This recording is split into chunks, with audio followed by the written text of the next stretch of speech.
দেখেন, আমি এই বিষয়ে কথা বলেছি। তার যে কথাগুলো ছিল, তিনি যে বিষয়গুলো তুলে ধরেছিলেন, প্রত্যেকটা মোটামুটি সব বিষয়ে আমি সেখানে যুক্তি দিয়েছি, আমি তথ্য প্রমাণ দিয়েছি। তো এখন আর নতুন করে ওই পুরাতন বিষয় নিয়ে আসলে কথা বলতে চায় না। তিনি একজন লেখক, লেখালেখি আগে করতেন, কিন্তু এখন সম্ভবত তিনি লেখালেখি ছেড়ে দিয়ে তিনি এখন ইউটিউবার হয়েছেন। এখন তিনি বিভিন্ন ভিডিও তৈরি করেন এবং তিনি আমরা তো যখন তিনি ভিডিও তৈরি করছেন আমরা তার অনেকভাবে প্রচার করেছি, প্রশংসা করেছি। আমার সাথে ব্যক্তিগতভাবে তার অনেক ভালো রিলেশন ছিল। তো তিনি যেহেতু অনেক বিষয়গুলো আসলে আনছিলেন, কেন আনছিলেন সেটি আমি ইতিমধ্যে বলেছি। নতুন করে আসলে এই বিষয়গুলো নিয়ে কথা বলে আমি আর আসলে আমার সময় ক্ষেপণ করতে চাই না, কারণ আমার তো আরও অনেক কাজ আছে। তার সাথে কি বারবার তর্ক বিতর্ক করা আমার কাজের মধ্যে পড়ে? তিনি বিভিন্ন বিষয় নিয়ে ভিডিও তৈরি করেছেন, লেখালেখি করেছেন। তো আমরা আমাদের জায়গা থেকে জনগণ যাতে বিভ্রান্ত না হয়, আমাদের নেতাকর্মীরা যাতে বিভ্রান্ত না হয়, আমরা উত্তর দিয়েছি, আমরা জবাব দিয়েছি। তো আমাকে কি বারবার সংবাদ মাধ্যমে এই বিষয়ে কথা বলা উচিত? আপনি বলেন। আমাকে কি বারবার এই বিষয়ে লেখালেখি করা উচিত?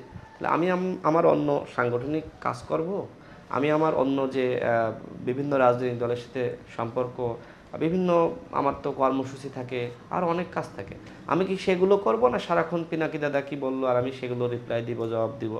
একজন পলিটিশিয়ানের কাজ আসলে এটি হতে পারে না। তা আমরা যেটি চাই, দেখেন, একজন আমাদের সমালোচনা করতে পারে, কিন্তু মিথ্যা তথ্য উপাত্ত কাটছাট ভিডিও নিয়ে সমালোচনা করা কারোরই উচিত না, কারণ বিভ্রান্ত তৈরি হয়। আপনি যদি 10 মিনিটের একটি বক্তব্য আমার আপনার কাছে মনে হলো যে আমি উদাহরণস্বরূপ বা কথার প্রেক্ষিতে একটি উদাহরণ দিতে গিয়ে একটি কথা বলেছি, আপনি আগে পিছিয়ে কেটে দিয়ে মাঝখানে 10 সেকেন্ড আপনি ভাইরাল করে দেন, তাহলে তো মানুষ মনে করলো যে আসলে আমি খারাপ। তো এই কাজগুলো আসলে কারোরই করা উচিত না। পিনাকি দাদার সাথে তো আর আমাদের পার্সোনাল জমি নিয়ে ক্লাস নাই, আমাদের অন্য ধন সম্পদ নিয়ে ক্লাস নাই, এবং আমরা তো তার শত্রু না। তিনি হয়তো কী কারণে তিনি ভিডিও তৈরি করেছেন তিনিই বলতে পারবেন। এবং আমরা তার নিয়ে সবসময় এই বিষয়ে কথা বলা আমাদের আসলে ঠিক হবে না। আমরা তার নিয়ে আর কোনো বিষয়ে এই বিষয়ে কথা বলতে চাই না। আমরা ইতিমধ্যে আমাদের যে জবাব সেখানে বলে দিয়েছি যে পিনাকি দাদা সম্পর্কে এখানেই আমরা সমাপ্ত করলাম। আমরা তার কথার আর প্রতি উত্তর দিতে চাই না। আমরা চাই যে জনগণ যে এখন এই ফেসিবাদ স্বৈরাচার সরকারের বিরুদ্ধে আন্দোলন করছে, এই আন্দোলনে যারা আমরা রয়েছি, যারা ভিন্ন মতের পক্ষে অবস্থান করছি, তাদের আসলে এইভাবে কাদা ছড়াছড়ি এটি আসলে জনগণ ভালোভাবে নেয় না। আমাদেরকে অনেকে বলছে যে তিনি যা বলছেন বলুন, আপনারা এই বিষয়ে রিপ্লাই দেন না। তা আমরা তারপরেও আমরা যেহেতু এক ধরনের বিভ্রান্তি ছড়াচ্ছিল, আমরা কিছুটা জবাব দিয়েছি। হ্যাঁ, তো এটি নিয়ে আর খুব বেশি সামনে অগ্রসর হতে চাই না। মানে নূর এবং রাশেদের মধ্যে এখন বর্তমানে সম্পর্কটা আসলে কি? বর্তমানে সম্পর্কটা কী সেটা তো আপনিও জানেন। সেই সভাপতি, আমি সাধারণ সম্পাদক। সম্পর্ক না থাকলে তো এটি হতো না, এবং সম্পর্ক না থাকলে তো একসাথে এই যে কোটা সংস্কার আন্দোলনের পর থেকে অনেকে গেছে, অনেকে আসছে, কিন্তু আমরা তো রয়ে গিয়েছি। এবং আমি সবসময় যেটি মনে করি, দেখেন, একসাথে চলতে গেলে ভুল বোঝাবুঝি হয়, তো সেটি আমরা টেবিলে আলোচনা করব। তার ভুল হলে আমি বলবো তুমি এটি করতে পারো না, আমার ভুল হলে সে বলবে আপনি এটি করতে পারেন না। সুতরাং এই ভুল বোঝাবুঝিতে টেবিলে আলোচনা করে সমাধান করা যায়। আমি কেন এটি নিয়ে আলাপ আলোচনা বাইরে করে বেড়াবো, এটি নিয়ে কেন বাইরে বলবো? আমরা তো সামনাসামনি একে অপরকে বুঝি। আমরা একসাথে চলতে গেলে আমাদের ভুল হবে না? আমি ভুল করতে পারি, সে করতে পারে, আমি তাকে বোঝাবো, সে আমাকে বোঝাবে। এটিই তো সম্পর্ক। একটি পরিবারে কি হয়, দুই ভাই মানে যদি একটা পরিবারে থাকে, এক ভাই যদি ভুল করে আরেক ভাই বোঝায় না? বড় ভাই ছোট ভাইকে বোঝায়, ছোট ভাই বড় ভাইকে বোঝায়। বাবা মা থাকে, তারা কি সেপারেট হয়ে যায়? ছোটো ভাই কি বড় ভাইয়ের থেকে একদম আলাদা হয়ে যায়? মা বাবা কি আলাদা হয়ে যায়? চারজন চারদিকে চলে যায়? চারজন তো একসাথে আলাপ আলোচনার মাধ্যমে থাকে। একটি সংগঠন, একটি পরিবারের মতন। যারা এরকম থাকতে পারে না, তাদেরই বরং সমস্যা আমি মনে করি। মানে রাশেদ ভাই, আপনারা দল গঠনের শুরু থেকে জনগণের উপর যে আস্থাটা তৈরি করতে পেরেছিলেন, আপনি কি মনে করেন সেই আস্থার জায়গাটা এখনো আছে আপনাদের? দেখেন, রাজনীতিতে উত্থান পতন, হ্যাঁ, জনগণের জোয়ার ভাটা সব থাকে। আমরা আস্থার জায়গা তৈরি করেছিলাম, সেটি কখনো ভাটা নামবে, কখনো আবার আস্থা বাড়বে, আস্থা কমবে। আপনার মন কি সবসময় একরকম ভালো থাকে? কখনো খারাপ হয় না? আপনি কখনো হাসেন, কখনো কাঁদেন, কাঁদেন না? সুতরাং আপনি যদি বলেন যে জোয়ার ছিল, জোয়ার এখন কম, ভাটা নেমেছে, আরে ভাই, রাজনীতি মানে উত্থান এবং পতন। আমরা কি ধারাবাহিকভাবে সবসময় একরকম সরকারের বিরুদ্ধে আন্দোলন করতে পারি? কখনো আন্দোলন বাড়ে, কখনো কমে। এটা জীবনের গতি প্রকৃতি এরকমই। সুতরাং আমাদের কখনো আমি পলিটিক্স করি, কখনো আমার জনপ্রিয়তা বাড়বে, কখনো কমবে, কখনো জনগণ আমার উপর আস্থা রাখবে, কখনো আস্থা রাখবে না। এটিই তো আসলে প্রাকৃতিক নিয়ম। বরং আপনি যদি বলেন যে আমার সবসময় জনপ্রিয়তা বাড়বে, হ্যাঁ, আমি সব সময় সঠিক পথে চলবো, আমি কোনো ভুল করব না। আরে ভাই, মানুষ তো ভুল করে না শয়তান এবং ফেরেশতা। যে লোক দাবি করে যে আমি কোনো ভুল করি না, হ্যাঁ আমি খুব ভালো, আমি খুব সৎ, এরা আসলে এর মধ্যে সবথেকে বড় সমস্যা এর মধ্যে। বাটপার শায়ের টকশোতে গিয়ে কি সবসময় মিষ্টি কথা বলতো না? তার চরিত্র সম্পর্কে আপনি দেখছেন না? জি জি। হ্যাঁ, দেখেন, যে করতে পারে সে কিন্তু বলে না, আর যে বলে সে কিন্তু করতে পারে না। সুতরাং যারা আমাদের ধ্বংস করতে চায় আসুক, ধ্বংস করে দিক। আমরা আমাদের জায়গা থেকে আমরা তো আমাদের মতন করে আমরা সেই ধ্বংস যাতে আমরা না হই, আমরা আমরা সেটি চেষ্টা করব। আমরা তো আমাদেরও তো বুদ্ধি মেধা মহান আল্লাহ রাব্বুল আলামিন আমাদেরও তো দিয়েছেন। তো আমরাও চেষ্টা করবো, কেউ যদি আমাকে ঘুষি মারতে আসে আমি হয়তো তাকে পাল্টা ঘুষি মারবো না, কিন্তু ঘুষিটা কীভাবে ঠেকাতে হয় সেই চেষ্টা কিন্তু আমি করব। সুতরাং একজন বলল আমাকে ধ্বংস করে দিবে, আমাকে খুন করে ফেলবে, আমাকে এই করবে সেই করবে, তো আসুক দেখি কে কী করতে চায়, আমাকে তাকে দেখতে হবে।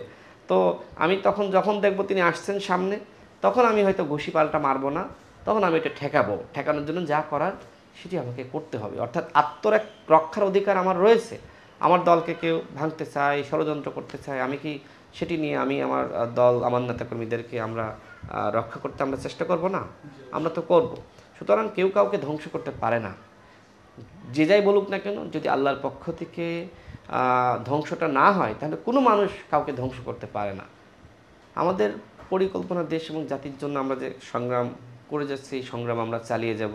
আমরা মহান মুক্তিযোদ্ধাদের যে অপূরণীয় স্বপ্ন যেটি পূরণ হয়নি, সেটি হলো সাম্য, মানবিক মর্যাদা, সামাজিক সুবিচার বাস্তবায়ন করা। আমরা এই মহান মুক্তিযুদ্ধের মূলনীতি এটি আমরা আমাদের দলের লক্ষ্য এবং উদ্দেশ্য হিসেবে নিয়েছি, সেটি আমরা বাস্তবায়ন করতে চাই। একই সাথে আমাদের দলের যে 4টি মূলনীতি, প্রথম মূলনীতি হলো গণতন্ত্র, দ্বিতীয় ন্যায় বিচার, তৃতীয় অধিকার, চতুর্থ জাতীয় স্বার্থ, এই 4টা মূলনীতি আমরা বাস্তবায়ন করতে চাই। এবং একই সাথে আমরা এমন একটি রাষ্ট্র গঠন করতে চাই যেখানে মানুষের চিকিৎসার জন্য দেশের বাইরে যাওয়া লাগবে না, যেখানে গরিব মানুষকে বিনা চিকিৎসায় ছটফট করতে হবে না। আমরা এমন একটি রাষ্ট্র বাস্তবায়ন করতে চাই বা বিনির্মাণ করতে চাই যেখানে শিক্ষা নিয়ে এ ধরনের তালবাহানা চলবে না। এই যে বাংলাদেশের শিক্ষা ব্যবস্থা তো ধ্বংসের মুখোমুখি। এই যে কোটা নিয়ে তালবাহানা, কোটা আছে কোটা নাই, হ্যাঁ মেধাবীরা চাকরি পাচ্ছে না, অর্থাৎ আমরা শিক্ষা খাতকে আমাদের ঢেলে সাজাতে হবে। আমাদেরকে এই বাংলাদেশের মানুষের নাগরিক নিরাপত্তা নিশ্চিত করতে হবে। আজকে দেখেন যে একজন সাধারণ মানুষ রাস্তা দিয়ে যাচ্ছে, পুলিশের বিরুদ্ধে অভিযোগ যে ওর পকেটে ইয়াবা ঢুকিয়ে দিয়ে অন্য মামলা দিয়ে ওর কাছে টাকা নেওয়া হয়েছে। এই যে প্রশাসনের মধ্যে যে ধরনের আপনার দুর্নীতি, তাদের বিরুদ্ধে যে ধরনের অভিযোগ, এই অভিযোগ অনুযোগ যাতে না থাকে এই জন্য পুলিশ বাহিনী সংস্কার করা, দেশের অন্যান্য বাহিনী সংস্কার করা এবং সৎ এবং যোগ্য যারা মানুষ রয়েছে তাদেরকে সামনের দিকে রাখা, এই প্রশাসনিক সংস্কার এটি আমরা করতে চাই। এবং একই সাথে এদেশের মানুষের যে কষ্ট, খাবারের কষ্ট, পোশাকের কষ্ট, মানুষের চিকিৎসার কষ্ট, সেটি তো আগেই বললাম, মানুষের এই কষ্টগুলো আমরা দূর করতে চাই এবং একটি উন্নত রাষ্ট্র ব্যবস্থাকে সামনে রেখে আমরা এই রাষ্ট্রকে সাজাতে চাই। এবং এটি তো আসলে এই সরকারের কাছে দাবি করলে সরকার করবে না, কারণ সরকার তো ব্যর্থ হয়েছে। এবং সেই সরকারের ব্যর্থতার জায়গা থেকে সফলতার ইতিহাস এই প্রজন্ম, যারা তরুণ নেতৃত্ব রয়েছে তাদেরকেই করতে হবে। আমরা দেখেছি যারা আসলে বাংলাদেশের বয়স্ক বা বয়োজ্যেষ্ঠ নেতৃত্ব রয়েছে, তারা কিন্তু ওই স্বপ্ন দেখেন না। ওই স্বপ্ন তারা যদি দেখতেন তাদের যৌবনে, তাহলে সেটি বাস্তবায়ন করতেন। তারা সেই স্বপ্ন দেখা ভুলে গিয়েছেন। সুতরাং এই স্বপ্ন এখন আমাদেরকে দেখতে হবে, আমাদেরকে বাস্তবায়ন করতে হবে।